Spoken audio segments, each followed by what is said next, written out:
Hello? Testing, testing audio.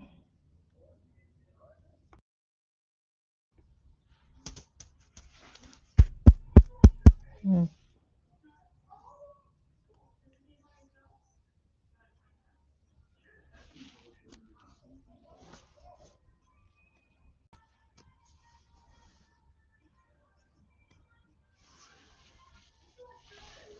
Gabby? Gabby? I'm on now. Okay.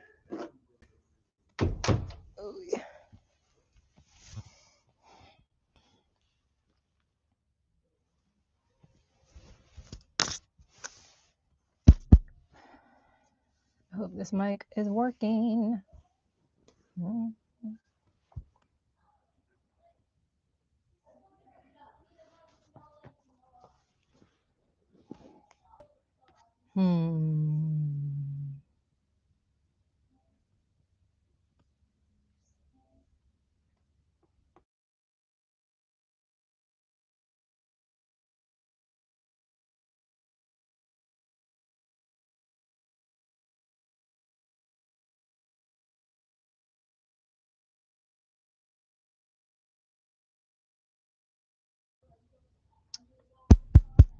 Is it working?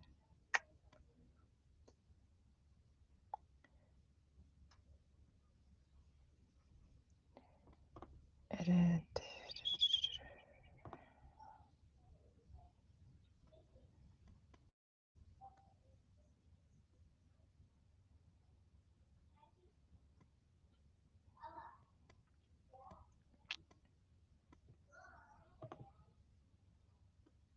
Hmm.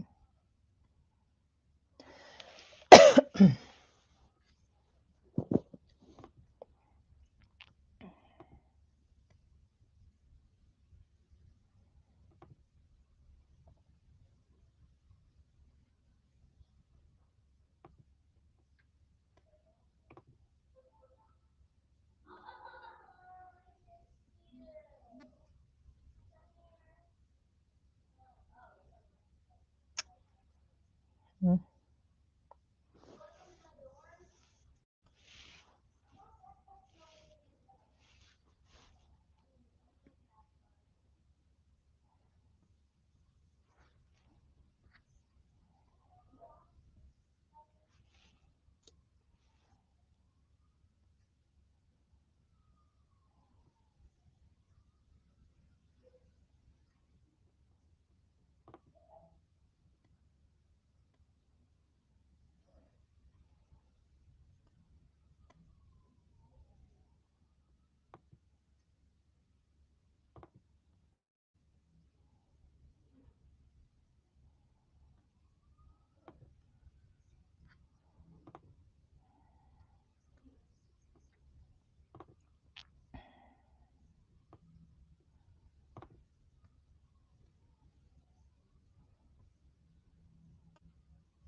Can you guys hear me? Just let me know in the chat.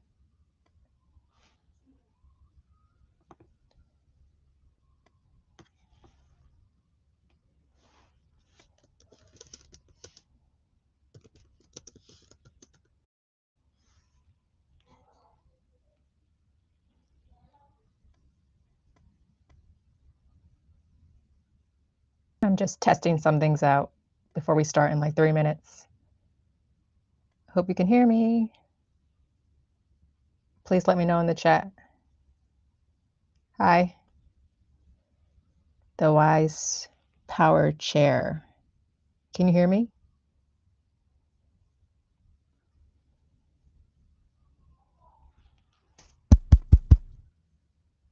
Yes, no?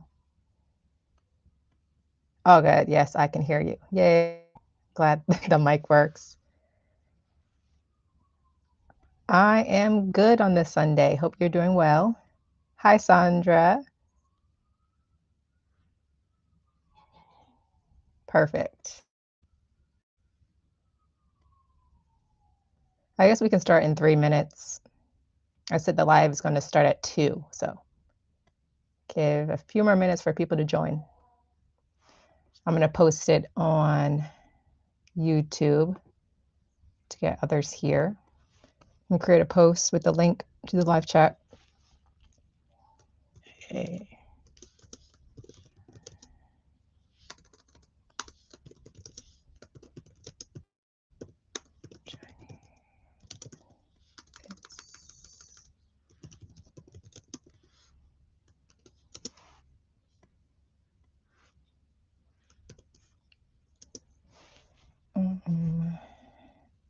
The live is starting now with the link. I feel like that's good enough.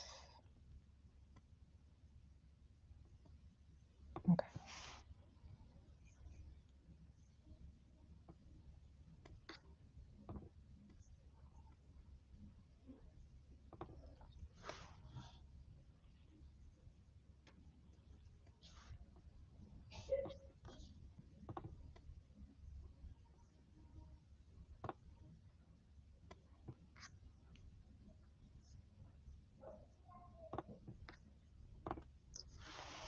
Okay.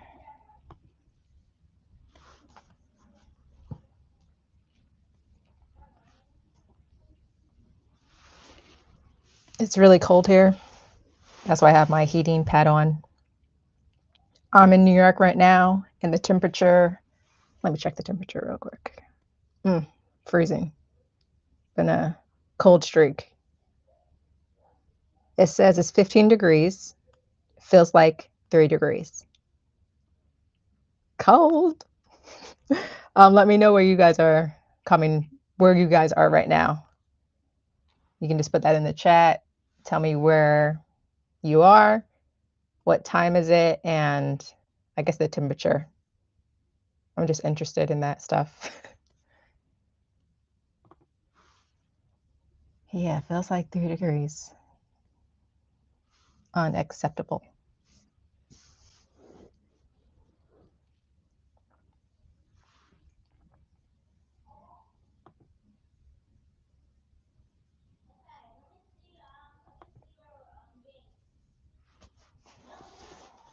All right, so it is 2 o'clock. Maybe people will pop in. It's all good. Sandra, I see that you say you're from Los Angeles, California. It is 76 degrees. I'm jealous. I am so jealous. You want to switch spots? Have you ever felt 3-degree weather? Oh my gosh, 76 sounds wonderful right about now. We just got hit with a blizzard. Was it last weekend? I think it was last weekend. Over a foot of snow. The streets are still crazy. The sidewalks are still crazy. My daughter is wanting to play in every single snow pile when we go anywhere. It's been real. All right. Well, let's see.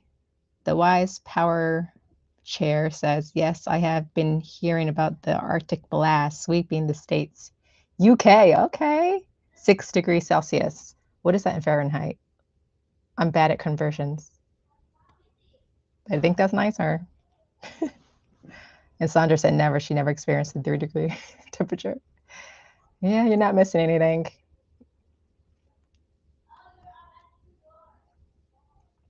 All right, so I am doing my first live on YouTube, which is exciting. And I'm glad you guys are here with me. And so the topic I wrote it down. It says, if you could tell your pre-surgery self one thing, what would you say? So that's just the topic. I mean, we can stray from the topics as well, but that's just like our foundation topic. So a little bit about myself. Ever since I was a teenager, I had ulcerative colitis. I'm sorry. I had ulcerative colitis for over 20 years until I got a fractal and I no longer have ulcerative colitis. But the reason for my fractal which is I took out my entire colon, it wasn't because of my UC per se, ulcerative colitis. UC stands for ulcerative colitis. Um, it's because I got colorectal cancer when I was 40. It was right after my 40th birthday that I got the diagnosis. So I wanted to, well, that was part of my treatment. So I had radiation, I had chemotherapy, and then I got surgery. So I no longer have cancer and I no longer have ulcerative colitis, which is, I never thought I would say I would never have ulcerative colitis, but I don't, which is amazing.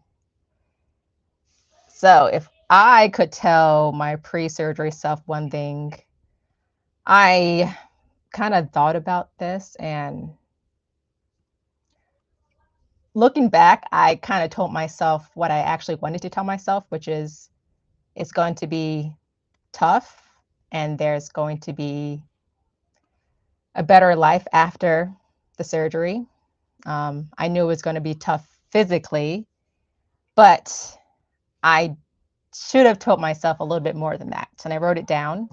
So let me expand on that. So if people are here about to have the surgery, I hope you guys can learn from people who have been through it, what to expect and how to cope with what is about to come. And those who had the surgery, I would like to know what you would tell someone who is about to go through the experience. So I wrote it down. I would say, in the moment, remind yourself that this is tough and that this isn't permanent pain. Being tense and being resistant increases pain. Stay calm and focus on the voice within saying you are on your way to living a good life without pain and medical suffering. So I wish I just added that last part, even though I knew it was going to be tough. It was more as trying to stay focused in the moment when I was going through the pain. That was the hardest part, and I didn't really prepare myself in that way. So that's something I would want to tell myself now that I am looking back and reflecting. So if you guys can maybe put what you would tell yourself in the chat, and maybe I can read your thoughts out. And I see Sandra says, I would have kept it simple and said to myself, it's going to be okay. You are doing this to have a better life. And I totally agree. And especially with that simple part, I prepared myself, but at the same time, I didn't really keep it simple, like you were saying. I thought keep I thought I could prepare for what was about to happen. Like I can, instead of just like staying in the now, like keeping it simple, that helped me get through that pain and stay focused instead of trying to prepare for something I didn't really know about. So I totally agree, Sandra. Um, I know we have two guests. Sandra said, of course, I was saying everything, but that,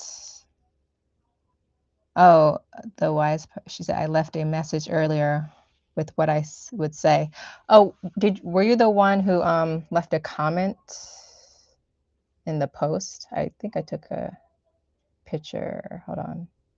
Yeah, right before, like 52 minutes before. Well, yeah, I'm going to read out your comment if that's okay. It says, cool. So the wise power chair, you said, don't stay at a hospital that doesn't believe you, that dismisses what you say. Don't keep don't keep thinking that they will help you when they have made it clear that they will not. When they have ignored your test results, when they have watched you get steadily worse, and in more pain, and they still ignore and dismiss you and fob you off. Immediately leave any hospital that shows any immediate signs of not believing you, because you will get worse and worse, and that hospital will do nothing to help you. Okay. If Oh, did I finish the whole thing? Yeah. Thank you for sharing that. That is something that is so important. You have the right to advocate for yourself. And if you don't feel like your voice is being heard in the hospital that is supposed to be helping you and making you feel comfortable, and you don't feel that way, you should definitely find a hospital that will hear you. That I totally agree with that.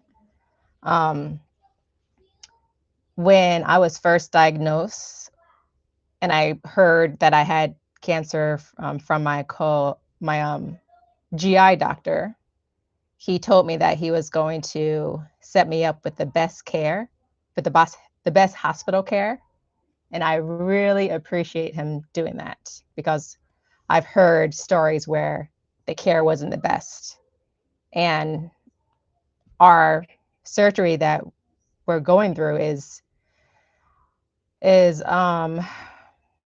not it's major. It's major surgery, and you need the best of the best and a medical team that will hear your voice and that won't um, will help you advocate for yourself.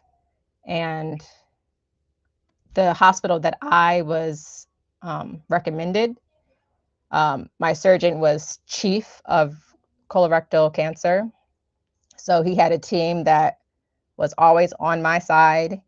I never felt forced to do what their procedure said. Um, I could always reach out to them. Like, even now that I'm cancer free, I can still message them on my it's called my chart. I can still message them if I have any questions, and they get back to me. If it's more than 24 hours, I'm like, what's happening? Because they are like quick with their responses. So yeah, having a team that supports you and you feel part of that team is so important. So yeah, do not be afraid to find a hospital that will support you. And don't feel afraid to reach out to like a community on YouTube. Like, what have we done? We're Ostomates who are living where we're living it. And yeah, reach out to us. I can recommend the hospital. I went to NYU Langone. Great, great hospital. And I never felt pressure to do anything. So I agree. And Sandra said, that is true for so many people.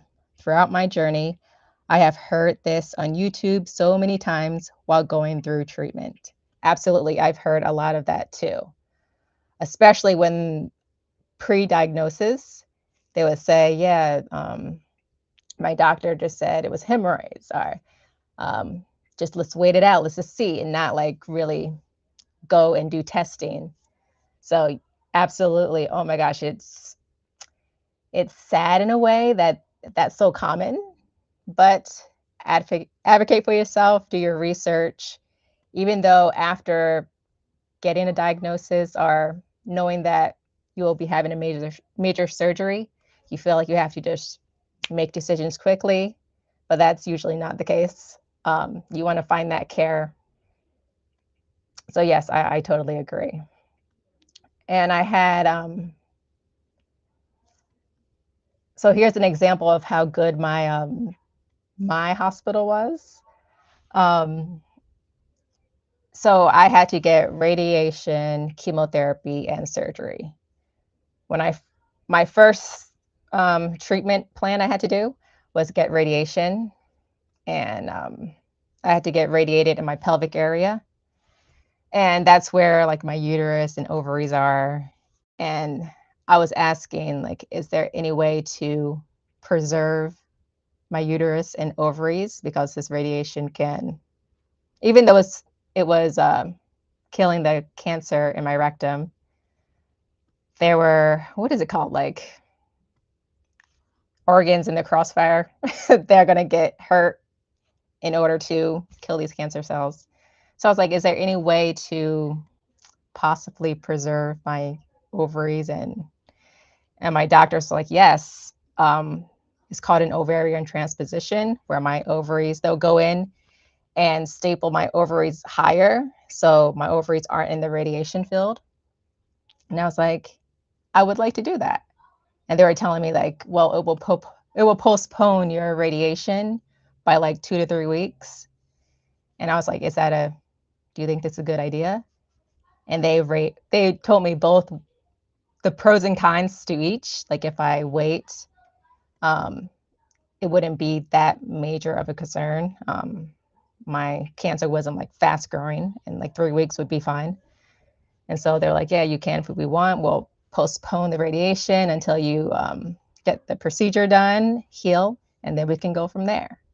And I was like, that's really good that they weren't pressuring me to start radiation right away, or like gaslighting me. And I just felt very much heard. So that was just one instance where I was like, yeah, I think this hospital is gonna definitely be for me. And even if you have chosen a hospital and you're experiencing like negativity or something's just not right, you still have that option to switch to another hospital if necessary. I know someone on YouTube who had done that. So it's definitely, you could definitely do that. Let's see what else in the chat. Sandra said, yes, that's so good to have a team that is continuing to support even after surgery. My surgeon and I text directly weekly to do check-ins. Kaiser is my provider. Absolutely organs in the crossfire. Yes, I know. So is there anything else you guys would say to your pre-surgery self? Like, I really thought about this, and I felt like I was so certain to get my proctocolectomy. And I'm wondering, is it everyone in here, did they get a proctocolectomy, or is it permanent? Is it temporary? Like what type of, if you feel comfortable saying, you don't have to, but just let me know in the comments what type of surgery you guys did get or about to get. But I had a proctocolectomy. I had a proctectomy after my proctocolectomy. And what else did I have? I think that's all. Okay. I see an abdominal period. I don't know how to say that. I use abdominal perineal resection. Probably totally did not say that right, but okay. Got you. And is it permanent? Now we'll be having a temporary ileostomy in 3 days. Okay. Okay. If you have any questions, you can reach out. I guess a temporary, that means you're going to have, what is it called? J pouch? And yes, so we have temporary and permanent. Yeah, mine is permanent as well. But in the future, who knows? Maybe medicine will advance. But yeah, mine is permanent for now. And I've never been feeling so physically healthier and mentally more stable. Loop ileostomy. Oh, no page. Oh, J pouch. Okay, loop ileostomy. Got you. Yeah. What else? When I say what would I tell myself pre-surgery? I would also tell myself it doesn't look that different. Maybe physically, yes, but I feel exactly the same.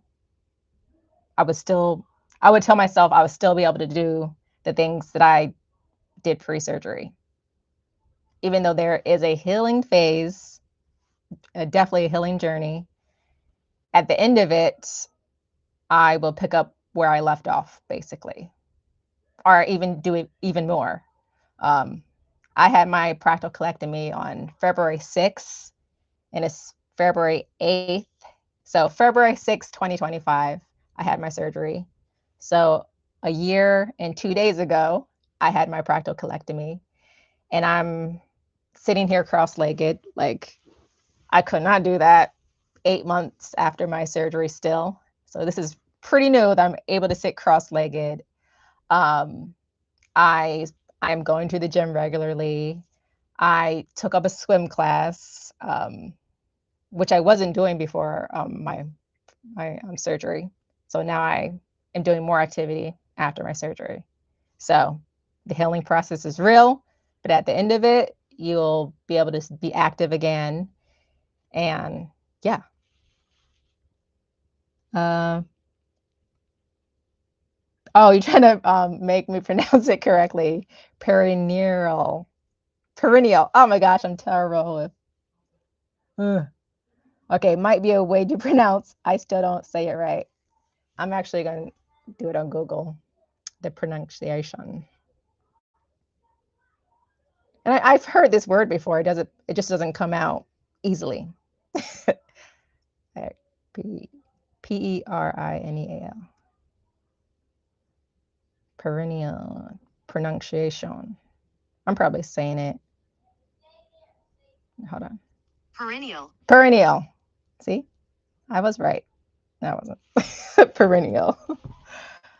All right, let's see what else is here.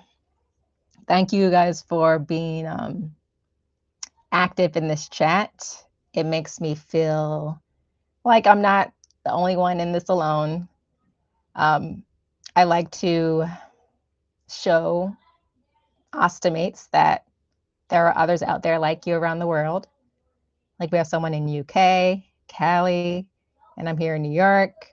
And if I'm not on YouTube, I don't know anyone with a stoma, with an ileostomy, a colostomy. Like I don't know anybody. And even when I had UC, I knew nobody with UC unless they were on YouTube. So I appreciate you guys being here. It means a lot to me.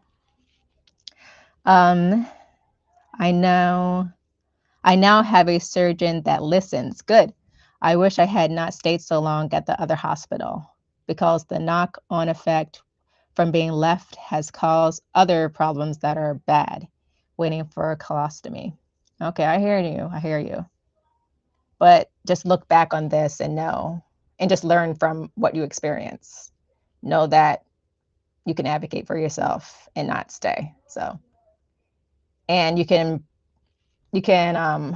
make this a lesson for any part of your life as well, right? We all make that mistake. I've done many things that I'm like, oh, why did I stay in that situation for so long?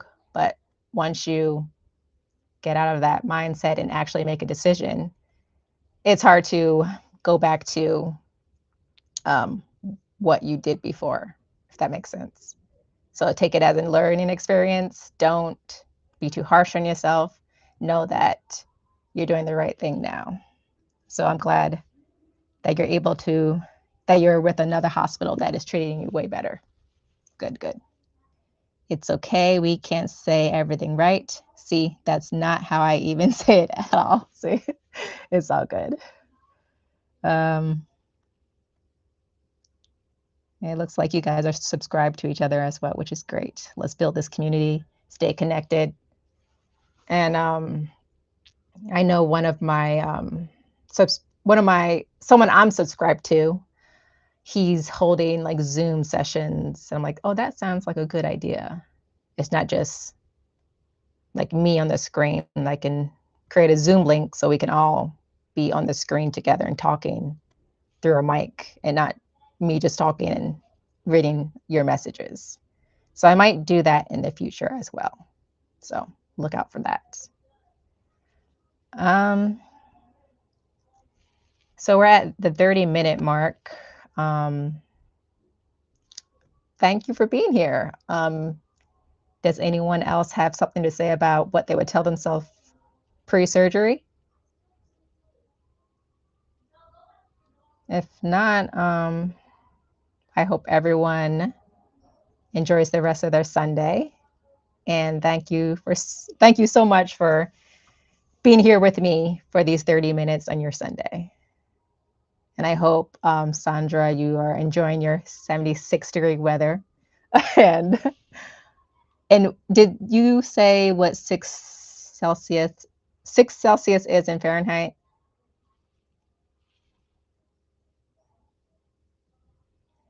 Yep. Don't forget to help others.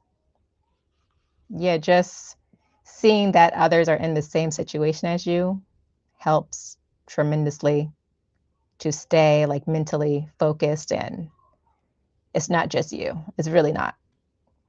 And if you need to reach out, please do. I love to read your comments on my videos. I try to answer every question thoroughly. And yeah, girl, it's hot. I don't live it. Okay. Oh, you don't love it. I think yeah. Enjoy 11 degrees. Ooh, in Connecticut. Yep. That's cold. That's cold. And with the wind, it's like negative degrees. Yeah. I just can't wait for spring. Even though I have allergies in the spring, I'll prefer that than this brick cold. Thank you for streaming. Yep, no problem. It's all good. I'll just use Google real quick. 6 degrees Celsius to Fahrenheit. 6 Celsius to Fahrenheit. That's 42 degrees Fahrenheit, which is like a nice fall day. So I'd rather be there too.